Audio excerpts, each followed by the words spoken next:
நம்மளுடைய பெருமுயற்சிகள் கிடைத்த வெற்றியாக நாங்கள் நினைக்கிறோம்.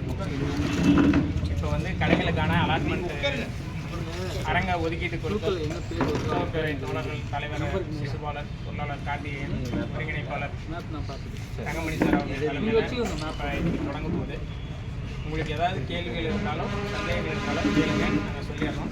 நானும் உங்கள் கூடிய தான் அரங்கில் இருக்கிறேன். பாரதி புத்தகாலய தோழர் இருக்கார். உங்களுக்கு எந்த உதவிகளாக இருந்தாலும் நாங்கள் செஞ்சிடறோம். தினமும் மதிய உணவுக்கு இங்கேயே ஏற்பாடு செஞ்சுருக்கோம். நீங்கள் இருக்கிற இடத்துல உங்களுக்கு உணவு இடம் வந்து சேர்ந்துடும். தங்குறதுக்கு வன்னியர் மண்டபம் அரேஞ்ச் பண்ணி கொடுத்துருக்கோம். போன முறை வந்தவங்களுக்கு தெரியும், புதுசாக இருக்கிறவங்க இது பண்ணிக்கோங்க. அந்த மண்டபத்துலேயே ஒரு மெயின் மண்டபம் இல்லாமல் ஒரு பக்கத்தில் இருக்கிற சின்ன கலையரங்கத்தை அரேஞ்ச் பண்ணி கொடுத்துருக்கு.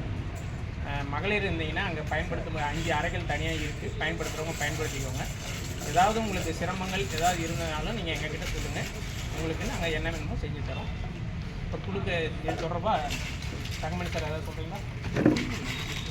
சார் ஒரு இது பண்ணிட்டு இப்போ குழுக்கள் தொடங்கிடலாம். அனைவருக்கும் வணக்கம். தர்மபுரிக்கு வந்திருக்கக்கூடிய பதிப்பாளர்கள் விற்பனையாளர்களை இருதரம் கூப்பி புத்தகத்தை பாரதி புத்தகாலய மாவட்ட நிர்வாகம் சார்பாக வரவேற்று கொள்கின்றோம். இந்த தடவை புதுசாக வந்திருக்கிறவங்க வரவேற்கிறீங்களா சார்? இதுக்கு முன்னே தர்மபுரிக்கு வந்ததே இல்லைன்னு என்ன இல்லை தான் புத்தக திருவிழாவுக்கு சரி நீங்கள் மட்டும்தான் இல்லை வந்திருக்காங்க, சிலர்லாம் வந்து வேற யாராவது ஒரு மட்டும் தான் இப்போ இருக்கிறார். அதனால் ஏற்கனவே வந்து உங்களுக்கு தெரியும் தர்மபுரி வந்து எந்த வகையிலையும் உங்களுக்கு முதல்ல விருந்தோம்பல்ல தொடங்கி உங்களுக்கு தேவையான வசதிகள் அடுத்து விற்பனை வரைக்கும் மிக நிறைவாக இருக்குன்றது தான் கடந்த கால அனுபவம். இப்போவும் நல்ல விரிவான ஏற்பாடுகள் செஞ்சுருக்கிறோம்.